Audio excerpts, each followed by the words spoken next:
Hello అండి, అందరికీ నమస్తే. Welcome back to Varshadheera foods. ఈరోజు వీడియోలో ఇలా పువ్వుల్లాంటి వడియాలను ఎండతో పని లేకుండా ఇంట్లోనే ఈజీగా ఎలా తయారు చేసుకోవచ్చో చూపిస్తాను. ఈ వడియాలను తయారు చేసుకునే ప్రాసెస్ కూడా చాలా సింపుల్గా ఉంటుందండి. ఒక్కరే ఉన్నా కూడా ఎన్ని వడియాలైనా కూడా ఈజీగా పెట్టుకోవచ్చు. ఫ్యాన్ కిందనే చక్కగా ఆరిపోతాయి. వడియాలను తయారు చేసుకోవడానికి ఒక గిన్నెలోకి ఫుల్ గ్లాస్ రేషన్ బియ్యాన్ని తీసుకుంటున్నాను. ఈ వడియాలకి రేషన్ బియ్యం అయితేనే బాగుంటాయండి. మీ దగ్గర లేకపోతే నార్మల్ బియ్యాన్ని ఒక గ్లాస్ తీసుకోండి.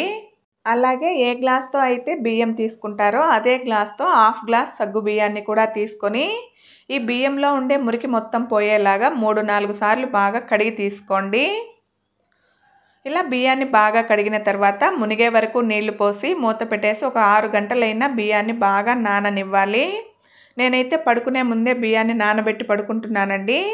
ఉదయం లేచి చూసేసరికి బియ్యం ఈ విధంగా బాగా నానాయి. ఇప్పుడు ఈ బియ్యాన్ని మిక్సీ జార్లోకి తీసుకొని మెత్తగా మిక్సీ పట్టుకోవాలి. పిండి అనేది బరకు ఉండకూడదండి, మెత్తగా ఉంటేనే వడియాలు బాగా వస్తాయి. ఇలా మిక్సీ పట్టుకున్న పిండిని గిన్నెలోకి తీసుకున్నాక పిండి కన్సిస్టెన్సీ చెక్ చేసుకోండి.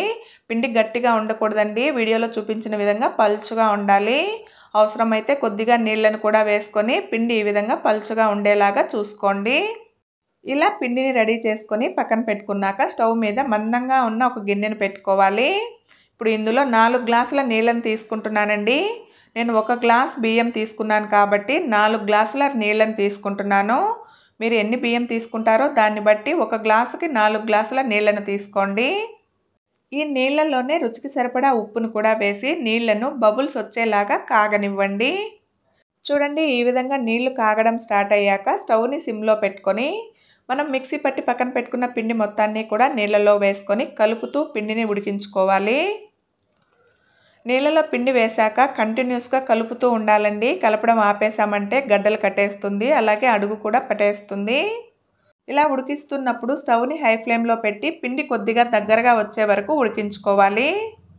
ఒక 2-3 నిమిషాల తర్వాత పిండి ఈ విధంగా దగ్గరగా వచ్చేస్తుందండి. ఇప్పుడు స్టవ్ని సిమ్లో పెట్టి మరో 2-3 నిమిషాలైనా ఉడికించుకోవాలి.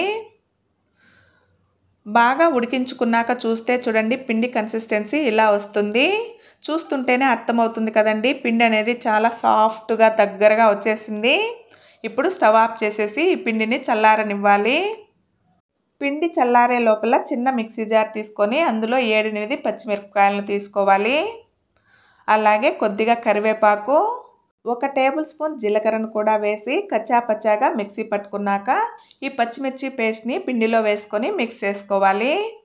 ఈ స్టేజ్లో పచ్చిమిర్చి పేస్ట్ వేసి మిక్స్ చేయడం వలన పిండి అనేది కలర్ చేంజ్ అవ్వకుండా ఉంటుంది. ఇలా బాగా కలిసేలా మిక్స్ చేసుకున్నాక పిండి పూర్తిగా చల్లారనివ్వాలి. వేడి అనేది అస్సలు ఉండకూడదండి. బాగా చల్లారిన తర్వాత ఇలా ప్లాస్టిక్ కవర్ కానీ లేదా కాటన్ క్లాత్ కానీ తీసుకొని వీడియోలో చూపించిన విధంగా చిన్న చిన్న వడియాలను పెట్టుకోవాలి. మనం ఈ వడియాలను ఎండలో కాకుండా ఫ్యాన్ కిందనే ఆరబెడుతున్నాం కాబట్టి వడియాలు అనేవి చిన్న సైజులో ఉండేలాగా పెట్టుకోండి. పెద్ద సైజులో పెట్టినట్లయితే ఆరడానికి ఎక్కువ టైం పడుతుందండి. ఇలా చిన్న చిన్నవిగా పెట్టుకున్నట్లయితే 2-3 రోజుల్లోనే వడియాలు బాగా ఆరిపోతాయి. ఇలా వడియాలన్నీ పెట్టేసుకున్నాక ఒక 2 రోజులు అలాగా వదిలేయండి. నేను పెట్టిన రోజు తర్వాత రోజు కాకుండా 3వ రోజు మీకు చూపిస్తున్నాను చూడండి. ఫ్యాన్ గాలికే వడియాలు పూర్తిగా ఆరిపోయాయి. ఇప్పుడు వీటిని కవర్ నుండి తీసేసుకొని వెడల్పుగా ఉన్న ఒక ప్లేట్లోకి తీసుకోండి. ప్లేట్లోకి తీసుకున్నాక తడి అనేది లేకుండా ఒక 4-5 రోజులు అలాగే వదిలేయండి. తర్వాత ఒక స్టీల్ క్యారీలో స్టోర్ చేసి పెట్టుకున్నామంటే సంవత్సరం రోజుల వరకు ఈ వడియాలు నిల్వ ఉంటాయి. ఇప్పుడు ఈ వడియాలను ఎలా వస్తాయో వేపు చూపిస్తాను పదండి. డీప్ ఫ్రైకి సరిపడా ఆయిల్ తీసుకున్నాక ఆయిల్ బాగా కాగనివ్వండి.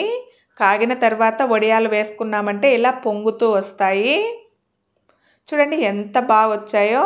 ఎండతో అస్సలు అవసరం లేదండి, ఫ్యాన్ కిందనే ఎన్ని వడియాలైనా మనం ఈజీగా పెట్టుకోవచ్చు. మరి సింపుల్గా ఎండతో పని లేకుండా ప్రిపేర్ చేసిన వడియాల రెసిపీ మీకు నచ్చిందా అండి? నచ్చితే వీడియోకి ఒక చిన్న లైక్ చేసి ఈ విధంగా మీరు కూడా వడియాలను ప్రిపేర్ చేసుకోండి. ప్రిపేర్ చేశాక ఎలా వచ్చాయో కమెంట్ చేయడం మర్చిపోవద్దండి. అలాగే ఇలాంటి సింపుల్ రెసిపీస్ కోసం మన ఛానల్ని సబ్స్క్రైబ్ చేసుకొని పక్కనే ఉన్న బెల్ ఐకాన్ని యాక్టివేట్ చేసుకోవడం మర్చిపోవద్దండి. Thanks for watching.